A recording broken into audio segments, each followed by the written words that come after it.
De la sesión 46 ordinaria se da por aprobada por no haber sido objeto de observaciones. El acta de la sesión 47 ordinaria queda a disposición de las señoras y señores diputados. El señor secretario va a dar lectura a la cuenta. Señora Presidenta, no hemos recibido hasta este momento documentos de la cuenta. Solamente llamar la atención que esto se debe a que tuvimos ayer sesión y entre ayer y esta hora no hemos recibido documentos para incorporar. Perfecto. Eso es todo, señora Presidenta. Ofrezco la palabra en puntos varios. Bueno, la orden del día, continuar con la discusión del proyecto Ley Corta que ha ingresado al Ejecutivo con respecto a la rebaja de la rentabilidad garantizada de las empresas distribuidoras. Y para estos efectos han sido invitados el señor Cristian Espinosa Ábalos, gerente general de FENACOPEL, don Arnoldo Toledo también lo acompaña. Bienvenidos. El superintendente de Electricidad y Combustible, ya, excusado. Y don Cristian Muñoz, director fundador de Breves de Energía y profesor asociado adjunto a la Pontificia Universidad Católica de Santiago y representante de BCN. Bienvenido. Acá hay otros nombrecitos. Nos acompaña perfecto. Y Nicolás García. Ahí sí, ahí entendí. Don Samuel y don Nicolás, sí. Bienvenidos, muchas gracias. Vamos a empezar entonces por don Cristian Espinosa, FENACOPEL. Perfecto. Bienvenido a nuestros invitados. Don Arnoldo Toledo. Sí, pregunté puntos varios y nadie me pidió la palabra. Sí, diputada Cid, antes de darle la palabra a don Arnoldo. ¿Quería hacer una pregunta? Sí. Bueno, saludar a quienes nos acompañan, Presidenta, a los colegas. Presidenta, dos cosas. La verdad que estamos viendo un tema importante en la sala. Igual algunos van a hablar en el tema del litio. Puede que algunos se arranquen a la sala en algún minuto, también para que lo sepan quienes nos visitan. Yo quería hacer una propuesta en términos de la ley corta presentada por el Ejecutivo y que también está siendo un tema muy potente y que la ciudadanía está esperando. Proponerle que trabajáramos como habíamos trabajado inicialmente en la comisión, con una subcomisión paralela con algunos diputados y con asesores para poder juntar todas las ideas, porque en el fondo todas las propuestas que están hechas son con buenas intenciones y para poder avanzar, pero también poder avanzar más rápido, tal vez hacerlo de esa fórmula. Quería hacer esa propuesta a la comisión en términos de poder juntar lo que ya tenemos presentado, que se presentaron antes del proyecto, luego el proyecto que es similar al de Pablo Vidal. Entonces poder avanzar en eso. Esa es mi propuesta. ¿Pero para la ley corta o para las mociones parlamentarias? Lo que pasa es que yo siento que las mociones parlamentarias deberíamos como juntarlas con la ley, en el fondo, ya hacer una indicación, ver las que realmente se puedan incorporar, otras yo creo que con la ley están incorporadas, para poder avanzar y no ir por partes separadas, porque yo creo que en el fondo nos vamos a repetir algunas cosas. Eso. Ofrezco la palabra sobre esta propuesta que da la diputada Cid, diputado Pablo Vidal. Sí, Presidenta, yo considero que es una buena idea poder armar una especie de pequeño comité. Ya lo hicimos antes con el proyecto de generación distribuida, Net Metering. Ahora, yo separaría un poco los tipos de proyectos. O sea, este que estamos tramitando ahora tiene una caracterización y respecto de la ley 21.076 está uno que propone derogarla y un conjunto de proyectos que proponen modificarla. Entonces, de ese conjunto de proyectos que proponen modificarla, me parece razonable que podamos tratar de revisarlo bien, ver las cosas que están a lo mejor apuntando hacia exactamente lo mismo, pero están redactadas de manera distinta, o cosas que no son, no sé, creo que es razonable, pero respecto de aquellos, solo de los que modifican la 21.076, me parece que podría ser una buena idea lo que plantea la diputada. Ofrezco la palabra sobre el punto. Yo también creo que sería una buena opción, entendiendo de que la idea es poder llegar con una idea conjunta, ¿no es cierto?, que exista la convergencia de todas las opiniones para poder facilitar la tramitación. Así que sí, sería una buena opción. Yo creo que fuera de la comisión tratemos de coordinarlo y veamos quién podría conformar esa subcomisión de energía. ¿Parece? Aprobado, entonces. Ahora sí, don Arnoldo, disculpe, le ofrezco la palabra. Gracias, Presidenta. En primer lugar, agradecer la invitación que hemos sido objeto para un punto que para nosotros es fundamental. porque representamos a FENACOPEL, que es la Federación Nacional de Cooperativas Eléctricas, integrada por 7 cooperativas que entregan energía en las regiones de nuestro país, en las zonas más apartadas, con mucha dificultad tanto en lo geográfico como en las distancias. Por lo tanto, queremos agradecer a usted y a los parlamentarios y parlamentarias integrantes de esta comisión esta oportunidad que se nos da de poder informarles cuáles son nuestras realidades y nuestras opiniones respecto a la ley que nos convoca. Estoy acompañado hoy por el vicepresidente de FENACOPEL, que representa a la cooperativa de Los Ángeles, región del Biobío, y a los gerentes de FENACOPEL, don Cristian Espinosa, de la cooperativa de Chillán, región del Ñuble, don Patricio Lagos, y de la de Yanquihue, región de los Lagos, don Franco Aceituno, y nuestro asesor jurídico, Alexis Valdés. Para entrar en materia, entonces, voy a entregarle la palabra a nuestros gerentes con el debido respeto de la presidenta.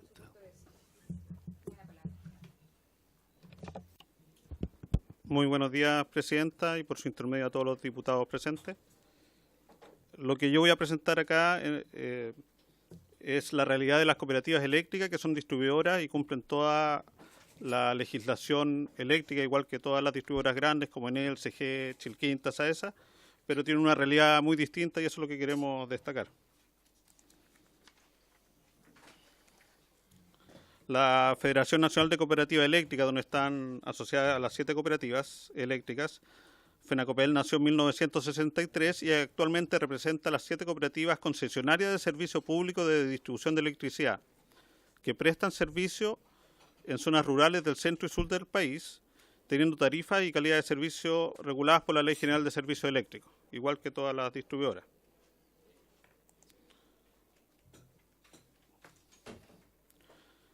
Las cooperativas eléctricas se crearon a partir de las necesidades de los propios usuarios desde el año 1948 con el objetivo de electrificar zonas rurales y aisladas que no contaban con servicio o no tenían otra alternativa para hacerlo, apoyando de esta manera la promoción y desarrollo del territorio, transformándose en las primeras instituciones privadas en prestar el servicio de distribución eléctrico y que hoy están constituidos por capitales 100% nacionales.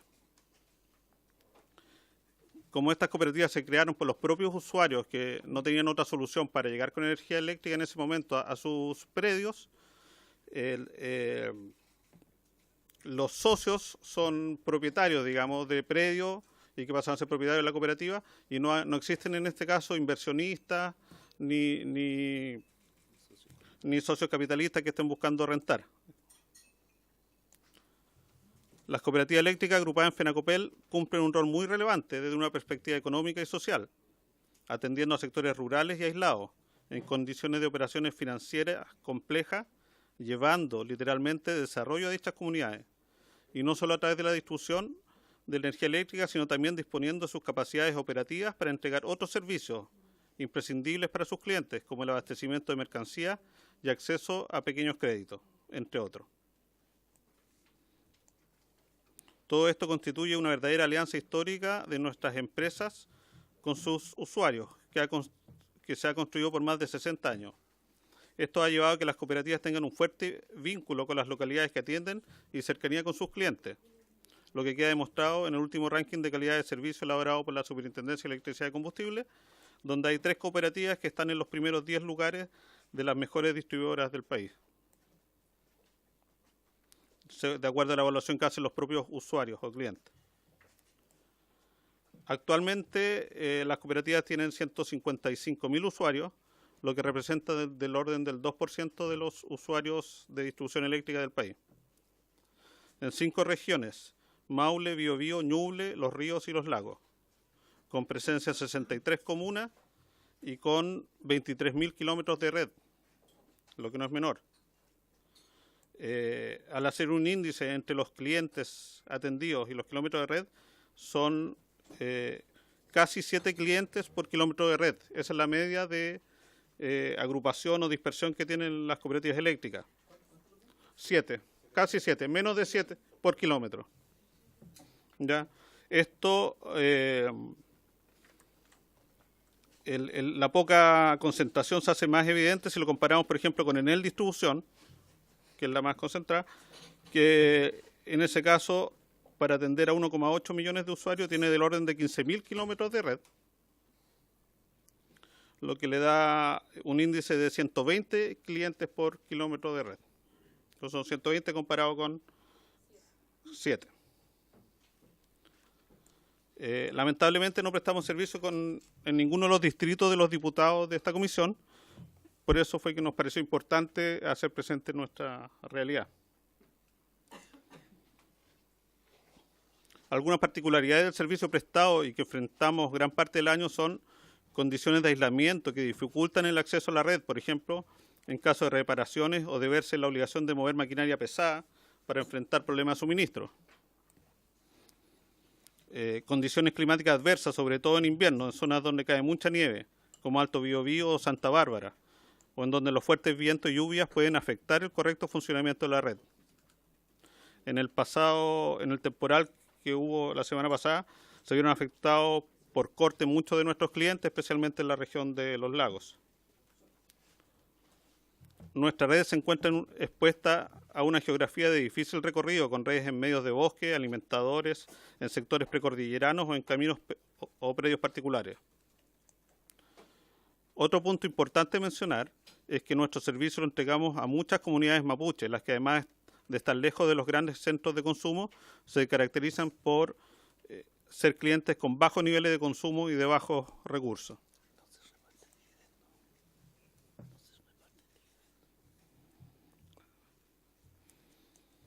Finalmente, es necesario establecer que los modelos regulatorios y tarifarios reconozcan esta realidad distinta y que estas dificultades no se pierdan en los promedios ni en los grandes números. Prestar servicio eléctrico en esta zona no es un negocio atractivo para las grandes distribuidoras, ya que los costos son altos y las rentas son bajas.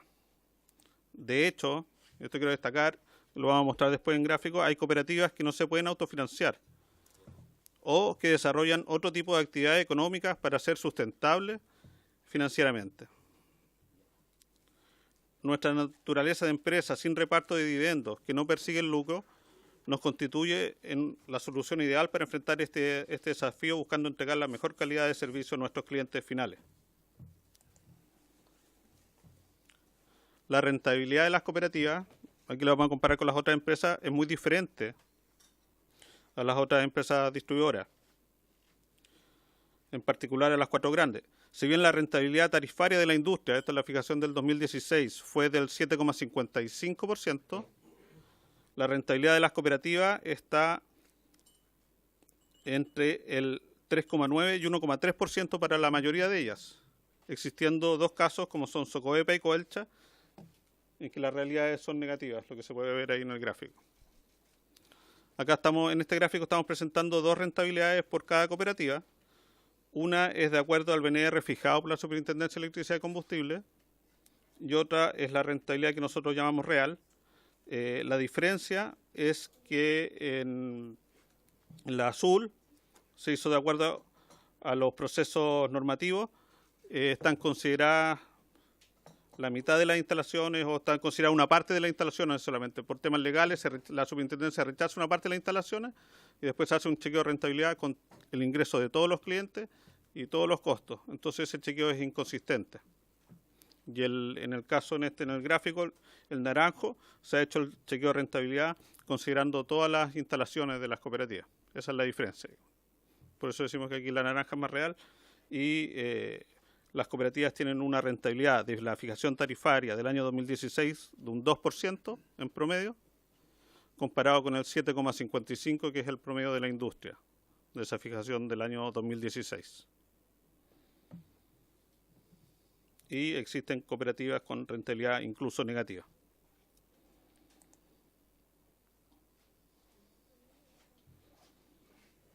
Bueno, entrando a la ley corta, los antecedentes de este proyecto de ley se remontan al programa del actual gobierno 2018-2022, en donde se dispuso la revisión y actualización de la normativa vigente para el segmento de distribución eléctrica, que quedó comprometida en la ruta energética del Ministerio de Energía y en la agenda legislativa propuesta en el Congreso Nacional. La actual discusión respecto a la rentabilidad de la empresa y la instalación de los sistemas de medición, monitoreo y control ha llevado al Ejecutivo a presentar este proyecto de ley corta, que si bien puede ser leído como un avance en la materia, requiere que se revisen detalles en detalle algunos aspectos. El proyecto de ley reconoce en su antecedente algunos elementos que deberían ser abordados en la modernización del sector, como es elevar los estándares de calidad de servicio, lo que apoyamos y siempre hemos tenido como objetivo, pero con tarifas más bajas, revisar la rentabilidad de las empresas y mejorar la definición de las áreas típicas. Además, plantea como objetivo entregar un mejor servicio y que éste se vea reflejado en las tarifas. El proyecto aborda parcialmente algunos de los puntos anteriormente mencionados, fijando 3 líneas de acción que se estructuran de la siguiente manera: determinación de una nueva tasa de actualización de las empresas, fijación de un nuevo procedimiento para la realización de los estudios tarifarios y perfeccionamiento de la definición de áreas típicas. Los 3 puntos antes mencionados se resumen de la siguiente manera: ajuste de rentabilidad y utilidad de la empresa a través de determinar una nueva tasa de actualización de la empresa y pasar de la actual tasa fija de 10% antes de impuestos a una tasa variable que hay que calcular con un piso de un 6% después de impuestos. Un nuevo procedimiento para la determinación y fijación de tarifas. Actualmente hay 2 estudios, ¿cierto?, que se ponderan 2/3 el estudio de la autoridad y 1/3 el estudio de las empresas. Y lo que se propone en el proyecto es un solo estudio, el cual será costeado y mandatado por la Comisión Nacional de Energía, y las discrepancias resueltas por el honorable panel de expertos de la Ley General de Servicios Eléctricos. Y se establece participación tanto de los incumbentes como participación ciudadana con acceso a los antecedentes y resultados.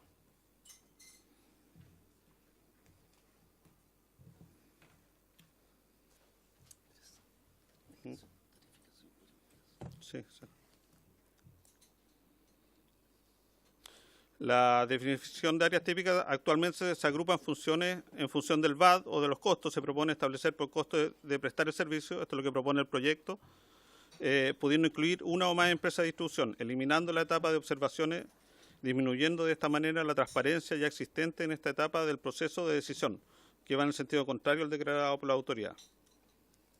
Al determinar las áreas típicas, el proyecto de ley no establece que las empresas puedan discrepar, ni siquiera que se puedan ser escuchadas para opinar sobre esa parte de la tarificación.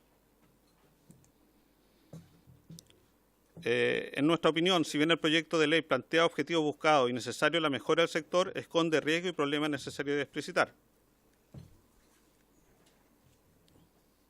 Respecto a la disminución de la rentabilidad de la empresa, esta aborda desde la baja de la tasa de actualización. Si bien efectivamente es un mecanismo que puede afectar la rentabilidad de una empresa, es importante decir que el ajuste de la tasa con que se determinan los costos de inversión de la empresa modelo no necesariamente se traduce en una menor rentabilidad de la empresa real, que como hemos visto en algunos casos es elevada. Adicionalmente, al no modificar el mecanismo de chequeo de rentabilidad para efectos de la determinación de tarifa y continuar manteniéndola para el conjunto agregado de la industria para todas las distribuidoras, no corrige esta situación, por ejemplo, lo que pasa con las cooperativas con rentabilidad incluso negativa.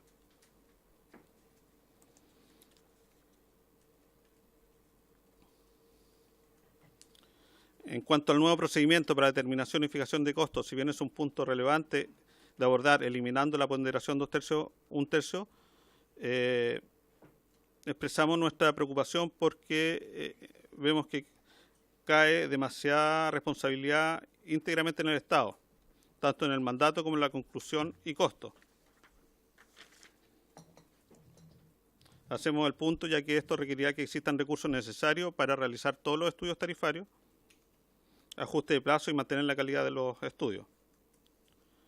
Y en segundo lugar, el proyecto no aborda ni soluciona el problema de fondo que son las consideraciones a utilizar en la modelación de la empresa modelo, por una parte, para un adecuado y eficiente reconocimiento de costos que se ajuste a la realidad de cada empresa y o grupo económico, ya que los grupos económicos, donde hay varias empresas distribuidoras, tienen importante economía en su funcionamiento y operación, las que no se traspasan a los clientes. Y por otra parte, para permitir integración de la red con otros negocios que están empezando a surgir. Ambas medidas podrían tener efecto en tarifas más ajustadas y justas. Finalmente, el proyecto de ley aborda una nueva definición de área típica, lo cual a nuestro juicio no se cumple o no lo aborda totalmente. En el articulado se observa que no se modifica la metodología y que además se elimina la etapa de las observaciones, lo que yo ya había planteado, que pueden realizar las empresas, por tanto, hace el proceso menos transparente de lo que es hoy. Por otra parte, se establece que las áreas típicas serán conformadas en base al costo de prestar el servicio, concepto que no es definido.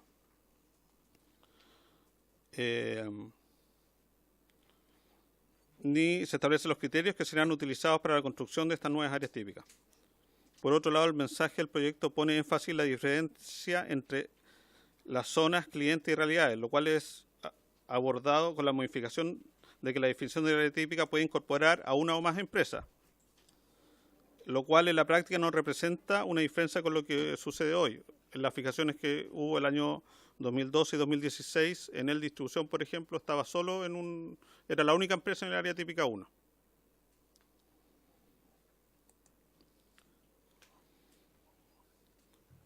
Entonces, lo que a nosotros nos interesa como cooperativa eléctrica con estas características, en primer lugar, es reconocer el importante rol social que cumplen las cooperativas eléctricas en sectores que para otras empresas no resultan rentables, en condiciones muchas veces extremas, dada la ruralidad, ¿cierto?, el difícil acceso, la baja densidad de clientes, los altos costos, etcétera.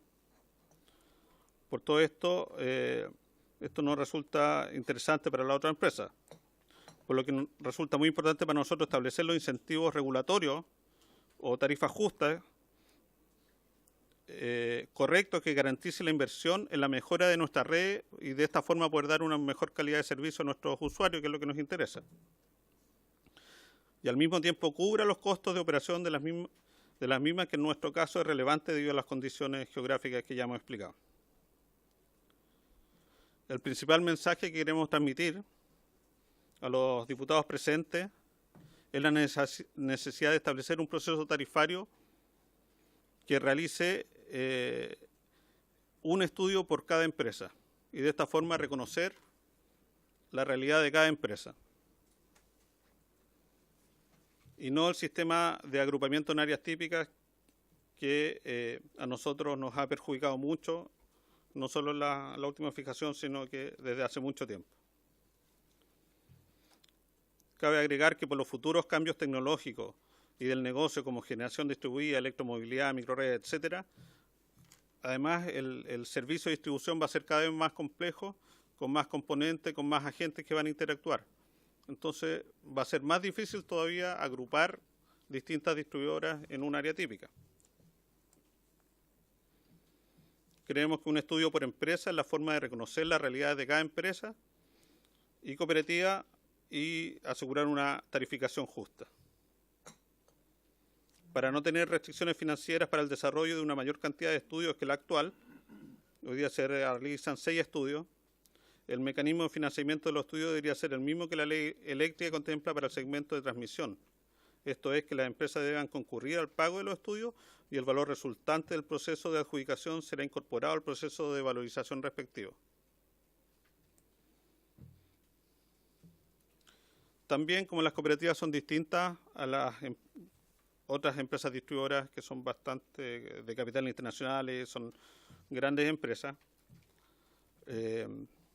con otros incentivos y otros objetivos, se debería contemplar, además de un estudio por empresa y cooperativa, una fijación de la tasa de costo de capital separada que se haga cargo de la realidad de las cooperativas.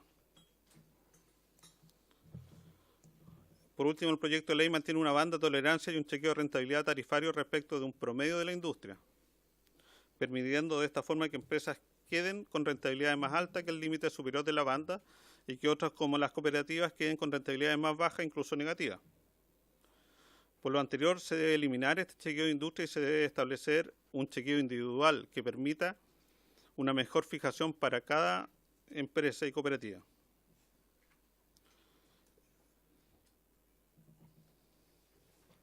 Al mismo tiempo, asegurar una rentabilidad mínima para las cooperativas. Eso en cuanto al proyecto de ley corta. Para finalizar, con respecto al a la iniciativa que modifica la Ley General de Servicios Eléctricos en materia de cálculo de valor agregado por concepto de costo de distribución de la energía. El otro boletín que estaba en la citación también. Bueno, este tiene un artículo único y un artículo transitorio. El artículo único, en la práctica, es muy similar el efecto a lo que plantea el proyecto de ley corta, por lo tanto ya me refería a eso. Ahora, el transitorio establece que durante el periodo entre la publicación de la ley y la próxima fijación tarifaria se deberá recalcular las tarifas con una tasa fija al 6,5% de costo capital. Esto, claro, produciría una rebaja inmediata de las tarifas. El problema sería para las cooperativas, que dado que ya hoy día tienen una rentabilidad muy baja, porque se les fijó una tarifa agrupándolas con otra empresa y con otra empresa de referencia, y esta rebaja sería automática sin tomar otras consideraciones, entonces sería muy complicado para las cooperativas que le rebajaran las tarifas de esta forma.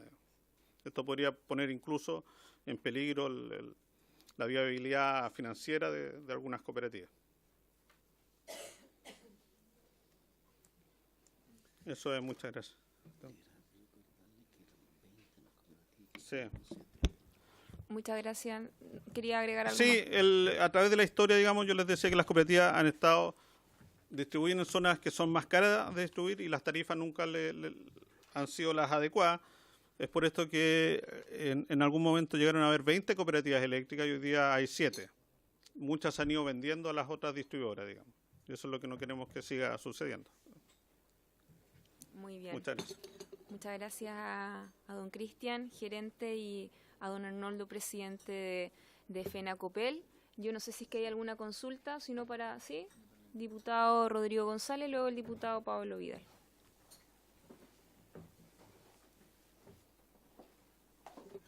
Bueno, saludar a los representantes de las cooperativas. Yo me alegro mucho que exista un sector de cooperativas en este rubro productivo y en este sector, porque en verdad, de acuerdo a su informe y de acuerdo a lo que yo conozco, digamos, de algunas cooperativas, realmente el rol que cumplen es muy importante desde el punto de vista social y desde el punto de vista de una relación distinta con la comunidad a la que tienen las empresas, las grandes empresas, digamos, en el sector eléctrico. Yo quisiera hacerle dos preguntas a los representantes de las cooperativas. Primero, algo dijo en la parte final sobre la situación de riesgo en que el proyecto de ley pondría a las cooperativas, pero yo quisiera que abundara un poco más. ¿Cuál es la situación de riesgo real en general y en particular en la distribución, digamos, territorial que tienen las cooperativas eléctricas hoy día? O sea, ¿cuál es el efecto muy específico que esta ley podría provocar en la subsistencia de las cooperativas? Y la segunda pregunta, ¿qué pasaría si las cooperativas no prestan el servicio en ese sector? ¿No? Dijo el presidente, no sé, el presidente gerente, que algunas ya han sido adquiridas por otras empresas. ¿Habría, digamos, una alternativa, digamos, de parte de las empresas? Porque todo lo que se señala aquí es que efectivamente las empresas eléctricas no han prestado ese servicio porque no les resulta suficientemente rentable. Gracias, presidenta. Gracias, presidenta. A ver, lo primero que quiero decir es que, si bien tiene razón don Cristian en que no hay parlamentarios de los distritos en los cuales las cooperativas operan, al menos yo sí he tenido la oportunidad de conocer muchas de esas zonas en las que ustedes operan y efectivamente no podría no partir reconociendo el rol social que las cooperativas ejecutan. Sobre todo en comunidades rurales, donde antes de la ley de equidad tarifaria además se marcaba con mucha más claridad la injusticia en el sistema económicamente racional bajo el cual se cobran las tarifas eléctricas, donde mayor distancia o mayor recorrido de la electricidad, pero socialmente tremendamente injusto para las comunidades, sobre todo que están rodeadas de centrales de generación de todo tipo en distintos lugares del país. En ese sentido, las cooperativas hacen el esfuerzo de llegar hasta esos lugares, entregarle el suministro eléctrico a las personas de esa zona, no obstante las críticas que también hacen esas comunidades, por ejemplo, a los cortes de luz que muchas veces los afectan. Entiendo que ustedes han estado trabajando en mejorar los tiempos de respuesta, pero que a veces son días por distintas complejidades no son horas. No es como cuando en una ciudad a una persona se le corta la luz un rato y está indignado porque en media hora no tuvo luz. Hay personas que están acostumbradas a ese fin de semana completo sin electricidad, y ese es el trabajo que ustedes probablemente están permanentemente intentando mejorar, pero que podría ser el déficit y que tiene que ver con las dificultades que tiene llegar con la electricidad a esa zona, y que tiene que ver también por qué son ustedes y no son las otras empresas, porque a las otras empresas no les interesa llegar ahí, sino que más bien maximizan su negocio en otras zonas. Dicho eso, igual quisiera hacer el punto respecto que el proyecto de ley, los proyectos que se mencionan, tanto el mensaje como la moción, están refundidos en un mismo espíritu que tiene que ver con la polémica a propósito de los medidores, que afectó a la totalidad de la población, no solo a las personas que las cooperativas atienden. Y lo que identificamos con un grupo de parlamentarios, algunos de la comisión, entre ellos la presidenta, es que no era necesariamente modificando la ley que se polemizó inicialmente donde podíamos llegar a compensar el efecto que generó el alza en las cuentas de la luz a propósito de los medidores, sino que aquí había una oportunidad también de ver un tema que estaba pendiente hace muchos años, que era el tema de esta rentabilidad garantizada por ley que tienen las distribuidoras en general, todas, no solo ustedes. Y ahí claramente se salta a la luz una diferencia entre ustedes que atienden el 2%, 2,4% de la población y lo que son el resto de las empresas de distribución eléctrica. O sea, creo que comparar en él con las cooperativas es una injusticia tremenda. Entonces quiero primero hacer ver que este proyecto de ley no está enfocado en reducir la rentabilidad de las cooperativas, sino que más bien estamos pensando en las grandes empresas de distribución, y que claro, es muy importante la presentación que ustedes nos hacen para poder atender algunos de estos puntos, poder considerarlos de mejor manera, y por eso quiero hacer algunas preguntas. Lo primero es que en la presentación que ustedes hacen, casi al final hay una lámina donde hablan de que sería bueno modificar, en el fondo, de tener una tasa de descuento baja, ponen aquí un 7%, pero fija y garantizada. Entonces, primero cuestiono el que el 7% sea baja, porque si uno compara la experiencia internacional, podría decir que es alto, un 7%, y si uno mira los datos nacionales, y que es la razón por la cual en la moción parlamentaria que ingresamos, ponemos el número de 6,5, no es arbitrario, es porque es un informe de la Comisión Nacional de Energía la que identificó que esos eran los costos reales que tenía la empresa de distribución, cercanos al 6,5%.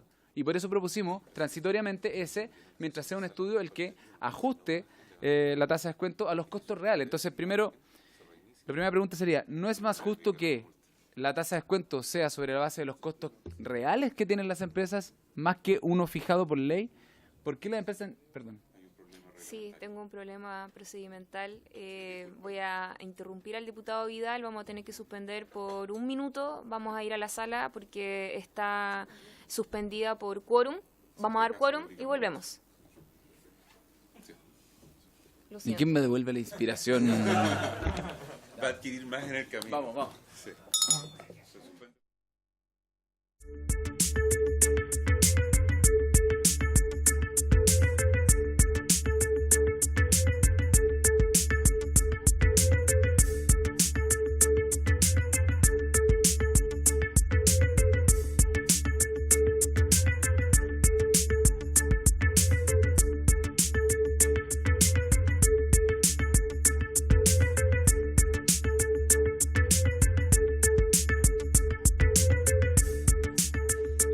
Continúo entonces, disculpen la interrupción. Ya, retomo. Entonces, ustedes plantean este tema de la tasa de descuento en 7% fija y garantizada. Entonces, la pregunta es, ¿por qué tendría que ser garantizada? Porque, estirando el argumento, quizá uno podría entenderlo para algunas empresas que estén cumpliendo un rol socialmente que no lo pueda cumplir otro. En el fondo, si esa empresa, por ejemplo, cayera en quiebra, quedaría una proporción de población sin suministro. O sea, ahí uno podría decir, quizás ahí hay una cuestión que atender social, a lo mejor una empresa pública debería hacerse cargo de eso, pero no sé por qué podría ser justo tener una tasa fijada por ley y garantizada para Enel, para CGE, para las grandes. Yo creo que no, bajo ningún punto de vista flota, y de hecho ahí quiero hacer una precisión. El espíritu de ambos proyectos, tanto la moción como el mensaje, está en revisar la tasa de descuento y la rentabilidad de las empresas, pero no son iguales, porque el proyecto de ley del Ejecutivo establece este piso de 6%, y el que presentamos junto a un grupo parlamentario lo que establece es transitoriamente el 6,5 hasta que se haga un nuevo estudio, pero que siempre sea el estudio el que determine la tasa sobre la base de los costos reales. O sea, podría ser menos, podría ser más, pero entendemos que no es necesario fijar ni un piso ni un techo, que sean los costos reales que identifique la CNE a través de un estudio que contrate para ese efecto. Luego, en la misma presentación, ustedes plantean esta otra pregunta, la reducción de la tarifa como un objetivo, de dónde enfocar los esfuerzos.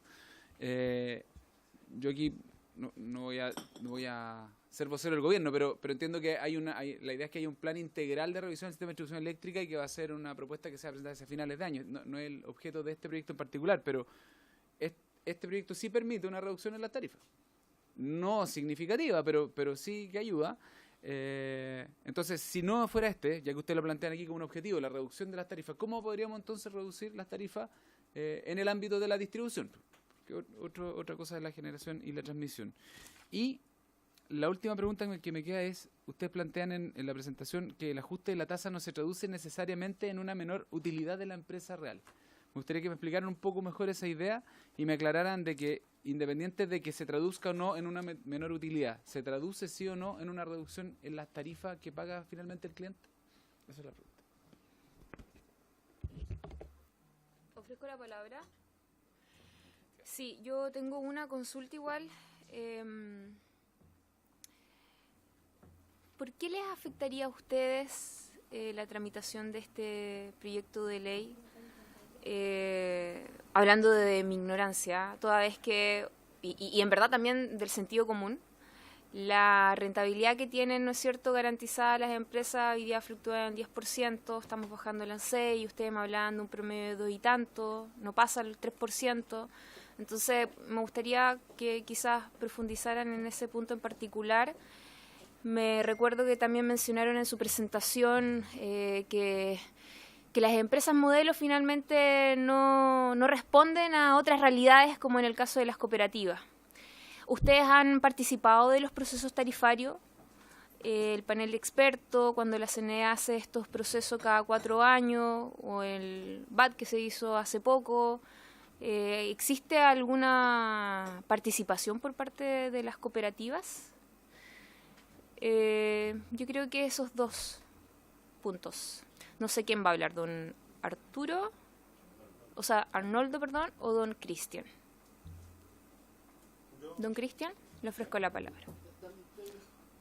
Presidente. Para enmarcar un poco, hay algunas preguntas que de alguna forma están concatenadas y para nosotros hay un punto que es vital. Podrá ser el 6,5, podrá ser el 8, el 4, pero lo real es poder tarificar por empresa, no por la actualidad, no la actualidad que son las zonas, ¿cierto?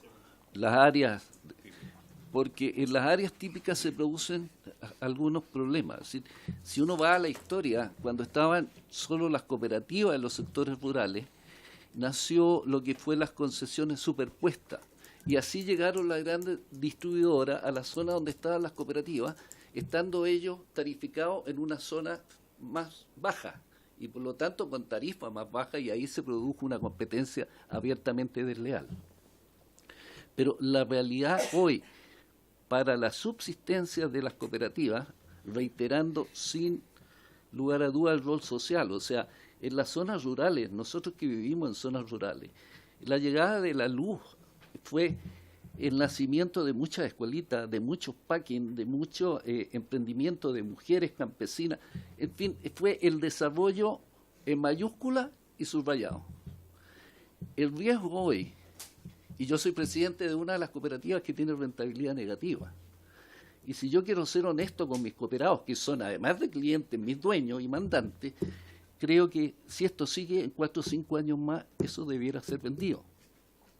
Y tenemos a una distribuidora que está en la zona con, yo diría, los dientes muy afilados. Entonces, ¿qué pasaría si no hay cooperativa? No sé si encararían las grandes distribuidoras con el mismo cariño el desarrollo de estos sectores. No sé si habría la génesis del poder en esas empresas como tenemos las cooperativas, en que cada hombre es un voto y que van generando sus mandos. Por lo tanto, creo que es un riesgo de seguir concentrando un sector ya, y una opinión muy personal, demasiado concentrado. Por lo tanto, creemos que lo más justo, tanto para las grandes distribuidoras como para nosotros los pequeños, es que se tarifique por empresa. Porque en la empresa modelo normalmente se ha usado Edelaicen. Y Edelaicen pertenece a uno de los grandes grupos. Por lo tanto, tiene economías de escala que nosotros no tenemos. ¿Por qué nosotros hablamos de 6,5? Porque a nosotros nos prestan los bancos por lo menos al 5. Realidad distinta a Enel y otras grandes empresas. Eso como introducción a la respuesta que tenemos que darle a ustedes. Gracias, presidente. Don Cristian. Sí. Con respecto a los riesgos del proyecto de ley, nosotros vemos un riesgo en el transitorio de la moción, digamos, porque eso sí, efectivamente, y contestando otra pregunta, una rebaja en la tasa de actualización produce una rebaja tarifaria. Entonces, eso produciría inmediatamente una rebaja de los ingresos de todas las distribuidoras, incluyendo las cooperativas, digamos, al pasar de la tasa del 10% al 6,5% mientras se tarifica nuevamente. ¿Qué pasa si las cooperativas no prestan el servicio, digamos? Si existen alternativas, probablemente, como las cooperativas han ido creciendo, tienen zonas muy rurales y otras zonas más urbanas. Probablemente en algunas zonas existiría interés de otras distribuidoras y en otras no, digamos.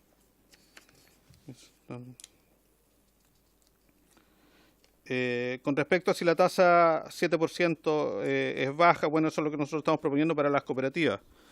Pero más que el tema de una tasa fija, lo que nos interesa a nosotros, o que creemos que nos asegura una viabilidad y una subsistencia con tarifa justa, es que sea un estudio tarifario por cooperativa.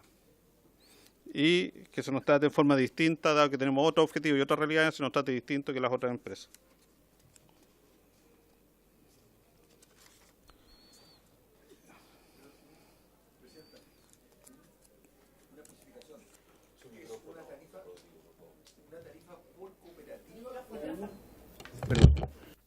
¿Tarifa por cooperativa o, digamos, un sistema para el sector cooperativo que pudiera ser específico en relación, digamos, y justamente por el rol social y por todas las características que usted señala que tiene el sector cooperativo?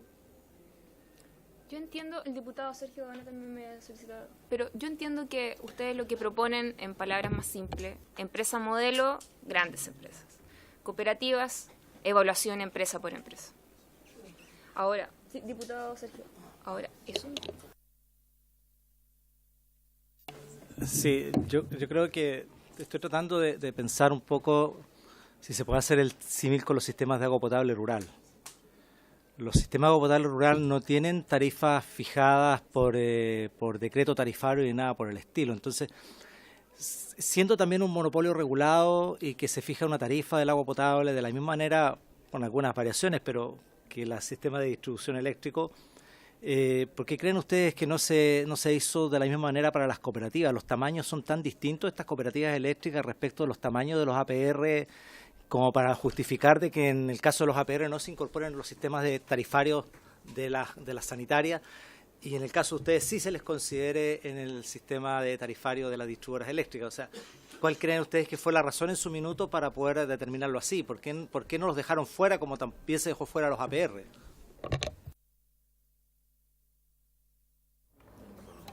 A ver, buen tema. Los APR son, por lo menos en nuestra zona, todos socios de nuestras cooperativas eléctricas.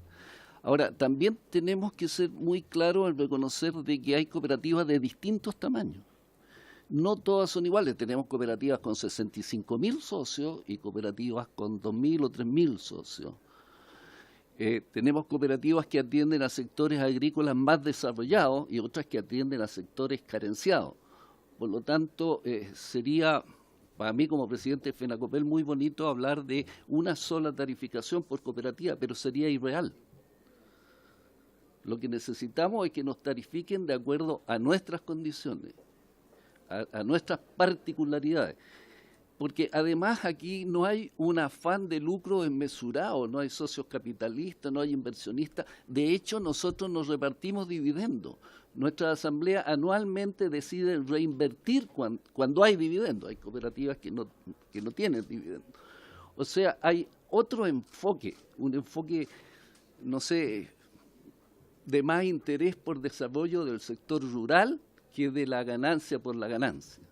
Por lo tanto, son circunstancias que deben ser atendidas, porque a este paso, esas dos cooperativas negativas en 3-4 años van a tener que crear una sociedad, traspasarle los fierros y vender, como han hecho la de Osorno, la de Linares, etcétera, etcétera. Y no es eso lo que queremos. O sea, no estamos, vamos a volver al tiempo del trato justo, no estamos pidiendo nada más que un trato realista para la realidad de las cooperativas, para que puedan seguir sirviendo este desarrollo no solamente eléctrico, sino que desarrollo integral en la ruralidad.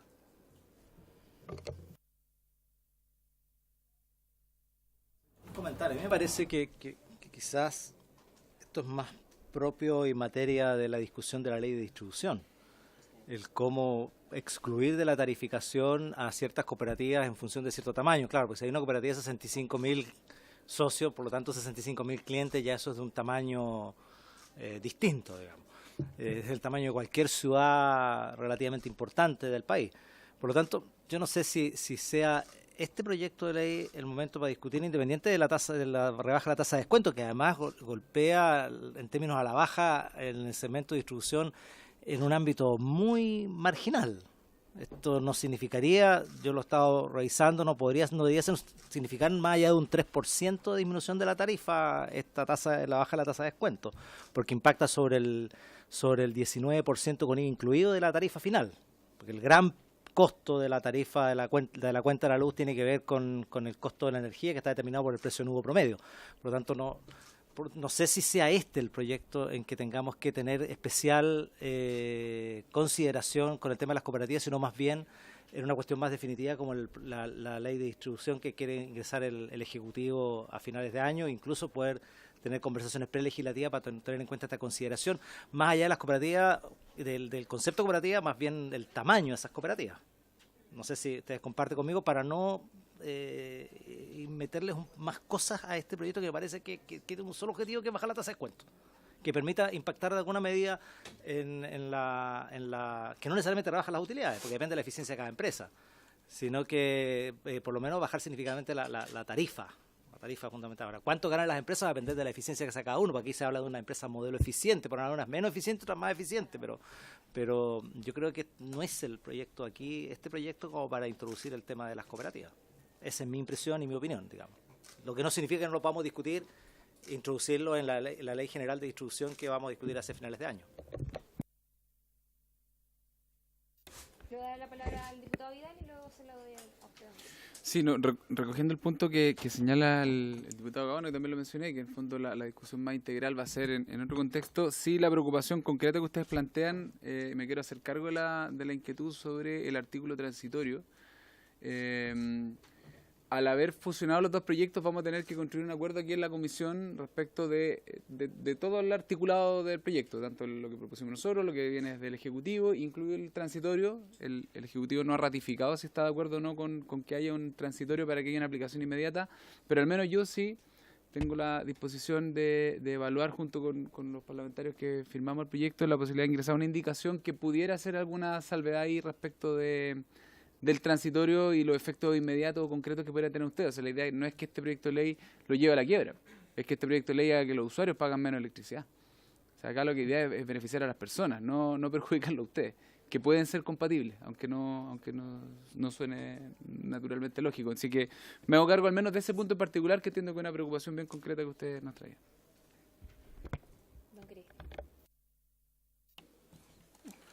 Efectivamente, es tal cual la preocupación que tenemos en ese punto, digamos. Con respecto a las cooperativas eléctricas, ya estamos en el sistema regulado, estamos acostumbrados ya en el sistema regulado. Somos bastante más grandes con agua potable rural. pero como en el proyecto de ley corta se habla de las áreas típicas, de mejorar el sistema de áreas típicas, eso es lo que nosotros más nos pega, digamos. Más que si la tasa es 7 o 6%, lo que nos complica a nosotros es que nos fijan tarifas tomando como referencia una empresa grande, digamos, o una filial de una empresa grande que no nos representa. Adicionalmente, como cooperativas tenemos otros objetivos, no estamos persiguiendo rentabilidad. Entonces, al fijarnos en base a una empresa grande, que es distinta, eso es lo que nos produce las tarifas, la rentabilidad tan baja. Por eso es que nosotros lo que más nos interesa es que la fijación sea cooperativa por cooperativa y no en base a áreas típicas donde nos agrupan con otras empresas.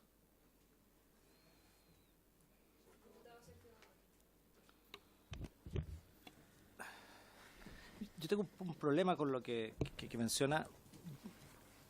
Por lo menos desde mi perspectiva, lo que a nosotros, o por lo menos lo que a mí me interesa, es legislar para que el usuario final pague menos. Para mí ese es el objetivo principal. Si se emplean empresas, un modelo de empresa eficiente, es independiente si una empresa es más eficiente o menos eficiente, más grande o menos grande, pero en síntesis lo que trata es la empresa más eficiente, es decir, aquella que podría significar el menor costo posible para el usuario. Entonces, ¿cuál es mi preocupación? Que nosotros estemos tratando de legislar a la medida de cada compañía con o sin fines de lucro, cuando el objetivo principal debe ser legislar a la medida de tener el menor costo posible para los usuarios. O sea, yo no quisiera que perdiéramos el foco en eso. A mí lo que me interesa es bajarle la cuenta de la luz a la gente, sin perjuicio de las compañías que presten el servicio.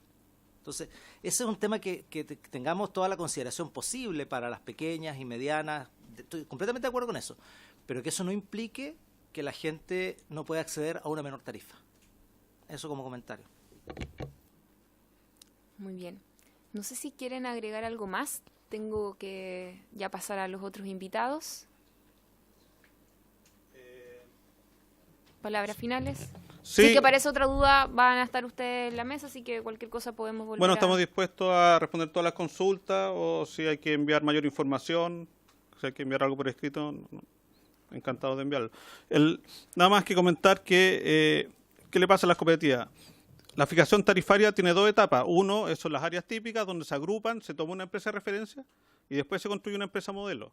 Nosotros lo que estamos diciendo es que lo más importante es que esa agrupación no se haga, sino que sea una empresa modelo para cada cooperativa, en el fondo. Y con eso se fije la tarifa más eficiente para esa cooperativa de acuerdo a su realidad. Y no tomando la realidad de otra empresa que, por ejemplo, tienen costos de financiamiento mucho más bajos que las cooperativas tienen financiamientos del orden del 5%. Eso es lo que nosotros estamos solicitando. Muchas gracias. ¿Y ampliar las áreas típicas? ¿Y ampliar las áreas típicas? Si eso va a redundar en un estudio más realista, perfecto. Porque aquí en la modelación se habla de una empresa eficiente, pero puede que sea más eficiente que las cooperativas por sus características, por sus circunstancias, porque pertenece a un núcleo mayor. Pero el hecho que de las 10 mejores calificadas en calidad de servicio hayan 3 cooperativas, incluso una de las que tiene rentabilidad negativa, debiera hacerlos pensar. Claro. Que hay que medir esa eficiencia según las circunstancias. Entonces, si una cooperativa que tiene rentabilidad negativa está dentro de las 10 mejores en servicio y 3 de las 7 cooperativas están en el top 10, como se dice en tenis, es como para hacer pensar. Más que un problema económico, y perdónenme, es un problema político. Es decir, ¿qué futuro queremos para las cooperativas? Perdonen la franqueza, pero sí, es eso. Pero está bien. Yo no quiero venir en 4 años más a contarles que ahora estoy en otro sector y que mi cooperativa yace en el lecho de los difuntos. Y sobre todo el rol social, ¿no es cierto?, que cumplen, que para Sin nosotros lugar a también duda. es tremendamente Porque relevante. esto es como el aire. Acuérdense que nuestros clientes son nuestros dueños. ¿Cuál va a ser la situación de ellos enfrentados a la empresa privada grande? No quiero que suene a teleserie, pero es la realidad. Les No, reitero, si yo soy honesto con mis cooperados, tengo que decirle que si esto sigue, vamos a tener que vender. Y pescar la platita y meterla en un depósito a plazo que va a ser más rentable que lo que es hoy. Pero lo que trae a continuación no es agradable para el desarrollo rural. Muchas gracias por la paciencia. Muchas gracias a que han tenido ustedes. Se mantienen ahí en sus puestos por si es que aparece alguna otra consulta. Voy a darle la palabra a don Cristian Muñoz.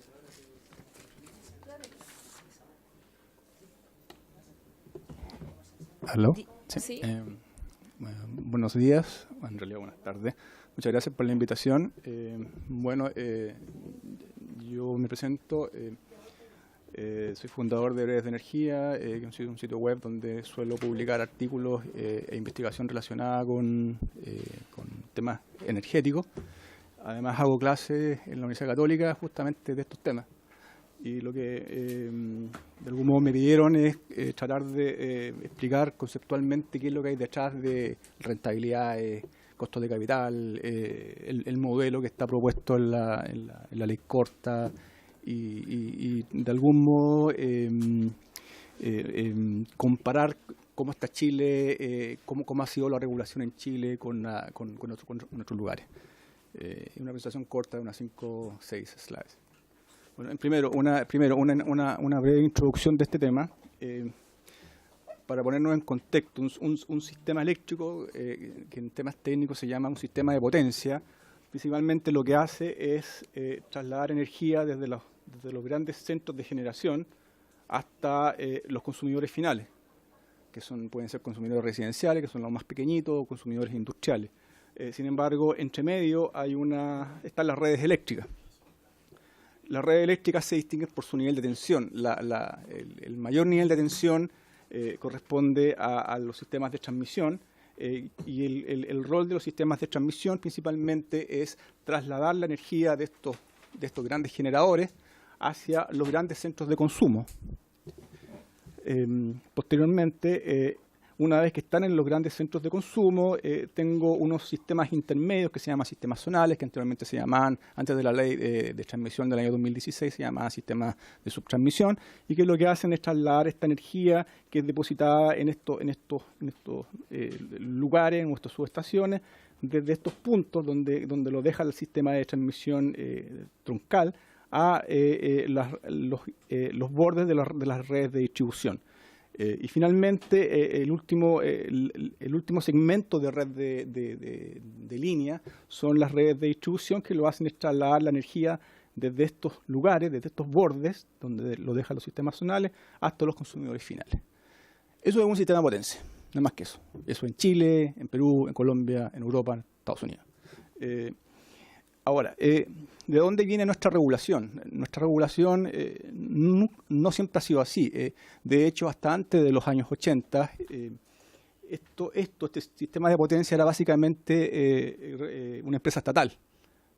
Por ejemplo, en Chile habían dos grandes empresas estatales, que era Endesa y Chilectra, que lo que hacían estaban completamente integradas, tenían la generación, tenían la transmisión y tenían la distribución. Luego estas empresas estatales lo que hacían era resolver el problema de suministrar la energía al mínimo costo posible.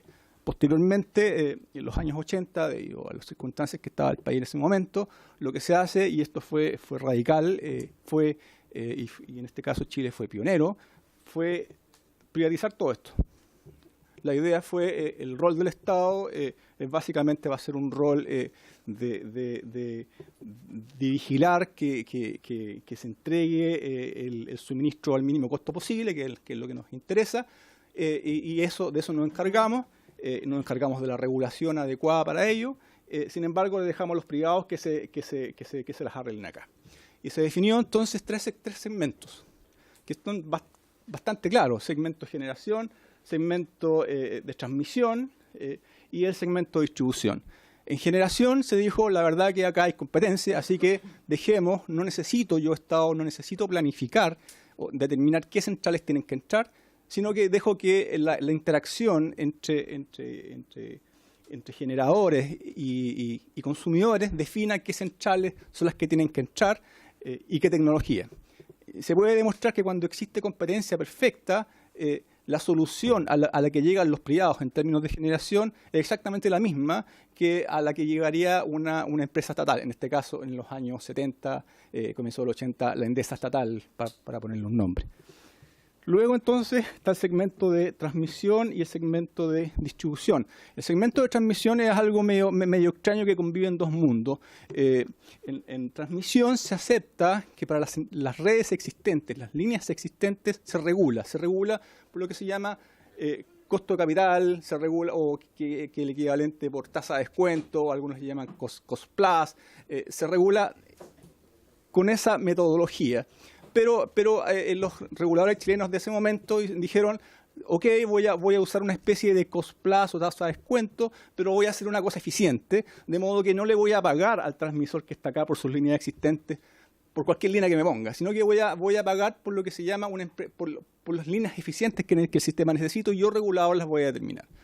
Sin embargo, para las líneas nuevas, lo que se hizo, que fue una reforma que se hizo en la Ley Corta 1, se dijo la verdad que aquí puede existir competencia, luego se licita. En su momento, esa reforma fue bastante discutida. Los transmisores incumbentes en ese momento, uno de los puntos que alegaban es que nadie iba a participar en estas licitaciones, que iba a existir falta de inversión, y finalmente lo que sucedió fue que vinieron nuevas empresas a competir para las nuevas líneas, y finalmente las líneas salieron y con costos de capital o rentabilidades o tasas de descuento bastante menores que los que estaba cobrando en ese momento el incumbente. Por incumbente me refiero a la empresa o la firma que está en el mercado. Eso normalmente se llama el incumbente. Bueno, eso es transmisión. En distribución, le digo la verdad que en distribución no tiene mucho sentido que existan redes de distribución o compañías distribuidoras compitiendo entre ellas en una misma calle. Me voy a llenar de línea y la verdad que no es eficiente. Por tanto, a las distribuidoras les doy un monopolio. Es un monopolio natural. De ahí viene el nombre natural. ¿Por qué? Porque la verdad que es natural que exista una sola empresa dando este servicio.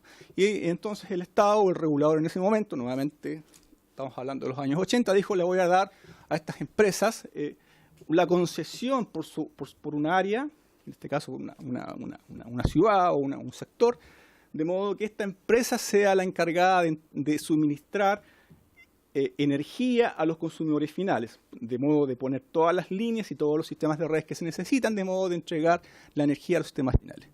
Sin embargo, adicionalmente, en ese momento, el regulador dijo la verdad que también le voy a encargar a esta empresa distribuidora un rol adicional, que es el rol de comercializar. Esta empresa va a estar encargada de comprar la energía aguas arriba de la red a los grandes generadores y la va a vender a un precio determinado que yo Estado voy a determinar. Eso se llama comercialización. De ahí que la distribuidora tiene dos roles. Primero es un rol cable, es decir, pone las instalaciones necesarias para trasladar la energía desde los puntos de entrega del sistema de transmisión a los consumidores, y un segundo rol que es el rol de comercialización. Lo que está discutiéndose hoy día en la ley corta es el rol del distribuidor como empresa cable. El rol de distribuidor como comercialización es un tema que entiendo que el gobierno lo quiere discutir en la reforma grande que ellos quieren hacer. Entonces, refiriéndonos exclusivamente al rol de la empresa cable, ¿qué se dijo en ese momento? De nuevo, estamos hablando de los años 80. Chile tenía una realidad muy diferente a la que existe hoy día, y era la primera vez que un país se atrevía a privatizar todo esto. Entonces necesitaba traer capitales. Había una reforma paralela en ese momento, que eran los ingleses. O sea, las grandes reformas que se hicieron en esta línea fueron chilenas e inglesas. De hecho, cuando uno va a Inglaterra y realiza presentaciones, los ingleses siempre reconocen que los chilenos fueron los primeros que se atrevieron a privatizar todo esto. Entonces, como eran los primeros, necesitaban darle garantía a los que vienen, de modo a traer capital. Y es por eso que se definió una tasa de rentabilidad o una tasa de descuento del 10% antes de impuestos. Y se definió no solamente para distribución, sino que también para transmisión y también para generación. Pero la verdad que en generación no tiene mucha complicación, porque en definitiva la rentabilidad o el costo de capital se despeja por un simple juego de competencia. Y esa tasa de descuento fue la que se definió en los años 80 con este sentido o con esta finalidad de atraer capitales. Y esto debió haberse revisado en algún momento, sin embargo, pasó el tiempo y finalmente no se revisó. Ahora bien, ¿qué significa entonces definir una tasa de descuento o un costo de capital? Significa, o regular por tasa de descuento o por cost plus, significa que yo, regulador, voy a determinar a través de un modelo eficiente todas las instalaciones que necesito en esta red, de modo de entregar el servicio, dada una calidad y una seguridad definida, que yo, regulador, defino, al mínimo costo posible. Mínimo costo posible de inversión más costos de operación y mantenimiento. Y adicionalmente, de modo de que esta empresa pueda funcionar, le voy a definir una rentabilidad. ¿Okay? Una rentabilidad, y esa rentabilidad es la que yo, regulador, voy a determinar.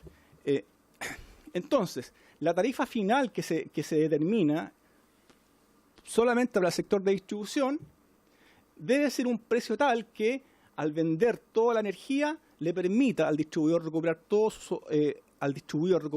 sus costos de operación y mantenimiento, nuevamente a la empresa eficiente, a la que yo, regulador, determiné que era una empresa eficiente, no cualquier costo de operación y mantenimiento, y le voy a ofrecer una rentabilidad sobre activo, que se llama costo de capital. Paréntesis, rentabilidad económica, que es lo que estoy tratando de determinar acá, o el regulador hace el ejercicio de determinar, es diferente de lo que se llama rentabilidad contable o financiera, que es la rentabilidad que se suele mostrar.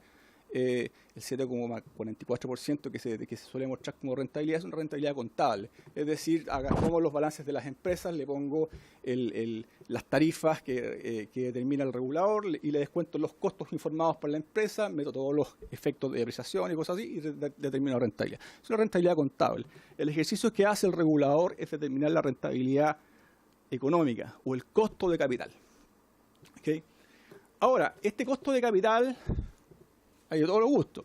Puede ser real o nominal. La diferencia es si incluye en este costo de capital la inflación. Si la incluyo, es una tasa nominal. Si no la incluyo, es una tasa real. O bien puede ser antes o después de impuestos. La diferencia es que si es antes, no incluyo el efecto impuestos. Si es después, sí incluyo el efecto impuestos con algunos ajustes que debo hacer por temas de beneficios de depreciación. Pero puedo usar una u otra. ¿De qué depende? Va a depender de dónde el regulador quiere alojar los riesgos.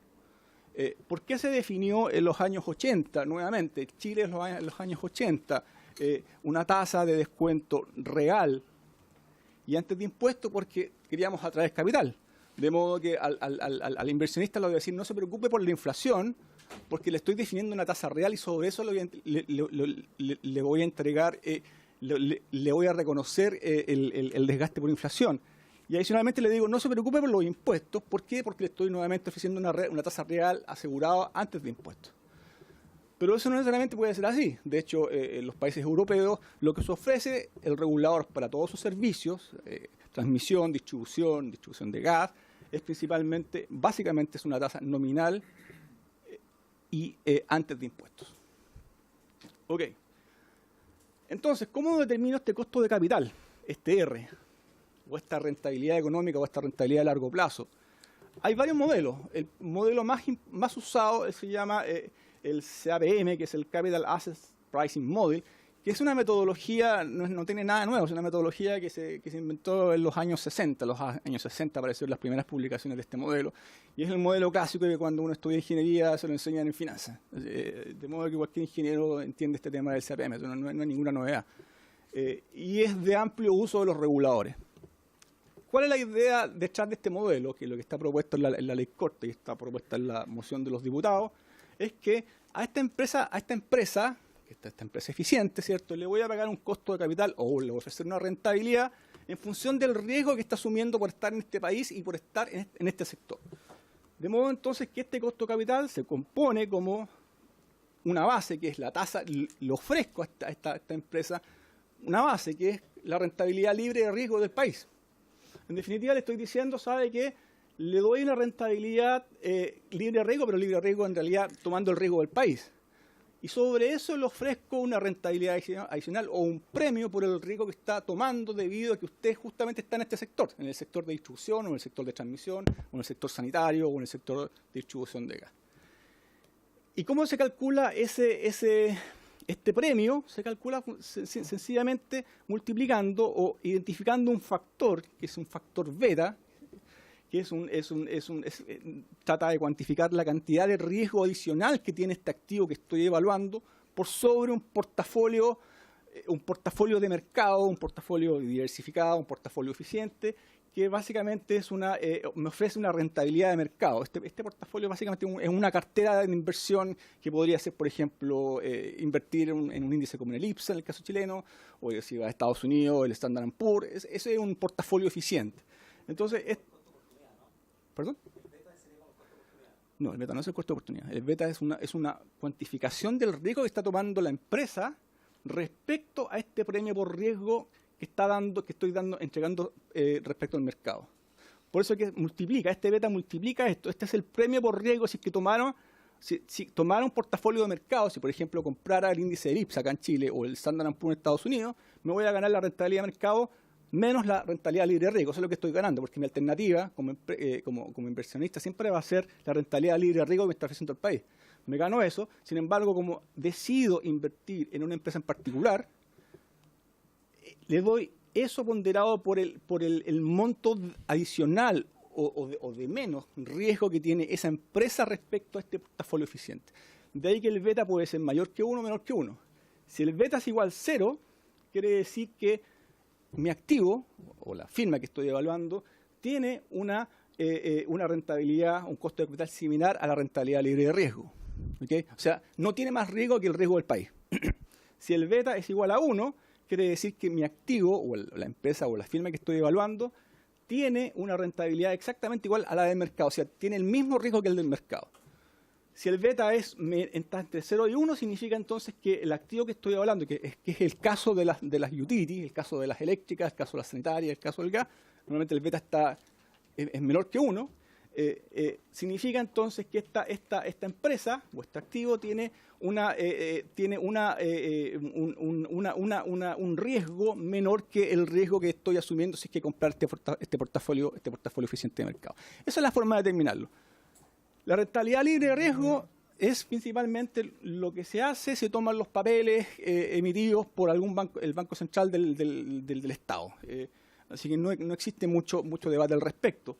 Puede existir debate respecto al horizonte del instrumento financiero, normalmente se usan papeles financieros de más de 10 años.